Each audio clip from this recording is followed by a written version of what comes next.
அன்பார்ந்த இறைமக்களே, கிறிஸ்துவின் மறுப ஜெபக்குழுவின் வாயிலாக இன்று உங்களை சந்திப்பதில் நான் பெரும் மகிழ்ச்சி அடைகிறேன். மக்களை, சந்தோஷமாக இருக்கீங்களா? நிறைவாக இருக்கீங்களா? மகிழ்ச்சியாக இருக்கீங்களா? மன அமைதியாக இருக்கீங்களா? மக்களே, மகிழ்ச்சியும் மன அமைதியும் இறைவன் தந்த பெரிய வரப்பிரசாதம் இல்லையா?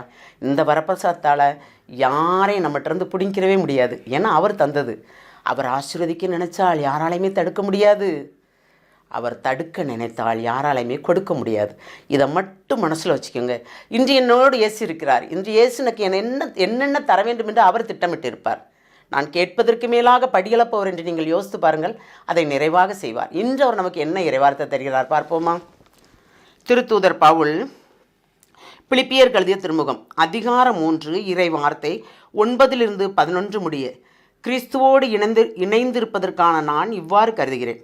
திருச்சட்டத்தின் அடிப்படையில் நான் கடவுளுக்கு ஏற்புடனாக இயலாது. கிறிஸ்துவின் மீது கொண்டுள்ள நம்பிக்கையால் தான் அவருக்கு நான் ஏற்புடையவன் ஆக முடியும். இந்த ஏற்புடைமை கடவுளிடமிருந்து வருவது, நம் நம்பிக்கையை அடிப்படையாக கொண்டது.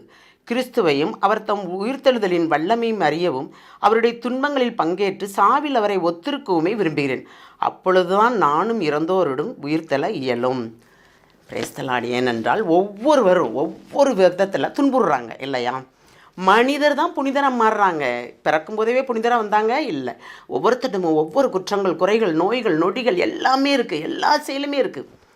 அதெல்லாம் அடிபட்டு கடைசியில், ஏன்னா இறைவன் தேர்ந்தெடுத்தவர்கள் எல்லாருமே நிறைய குற்றங்கள், குறைகள் புரிந்து தான் வந்திருக்காங்க. ஒரு சில பேர் தான் பிறப்பிலேயே எந்த குற்றங்கள் புரியாமல் வாழ்கிறார்கள் இல்லையா? இப்போ நாம் குற்றங்கள், குறைகள் புரிந்திருக்கிறோம். இவ்வுலகில் மனிதராக மாறுகிறோம். ஆனால் இறைவனுக்கு உகந்த காரியங்கள் நாம் செய்யும்போது நம் பாவங்கள், குற்றங்கள், குறைகள் அனைத்தையும் களைந்து எடுத்து இறைவனோடு ஒன்றித்திருக்கும் போது அந்த திருச்சட்டத்தின்படி அவர் நடப்பது சரியல்ல. இயேசுவின் திட்டப்படி நம்பிக்கையோடு நடப்பதான் சரி என்று சொல்கிறார். அப்போ இயேசுடைய தூய ஆவியார் உணர்த்துவதை நாம் ஏற்றுக்கொண்டு அதன்படி நாம் நடக்கும்போது தான் நமக்கு ஒரு நிறைவான வாழ்வு கிடைக்கும் இல்லையா? அந்த வாழ்க்கையை தான் அவர் விரும்புகிறார்.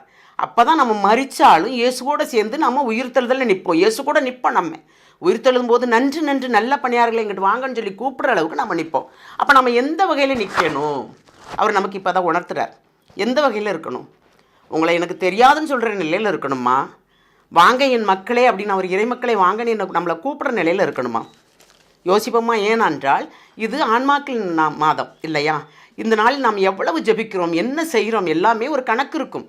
எந்த ஆன்மாக்களுக்காக நம்ம ஜெபிக்கிறோமோ, அதிக துன்படுற ஆன்மாக்களுக்கு நாம் ஜெபிக்கும்போது அதில் ஒரு நிறைவு கிடைக்கும். அவர்கள் அந்த ஆன்மாக்கள் மீட்டெடுத்து பரலோக ராஜ்யம் போகும்போது எல்லாமே நிறைவாக இருக்கும். அந்த நிறைவை கேட்டு ஜெபிப்போமா? அன்பின் பரலோக பிதாவே, நித்தமுனத்தை எங்களை காத்து வழி நடத்துவோர் நீர்.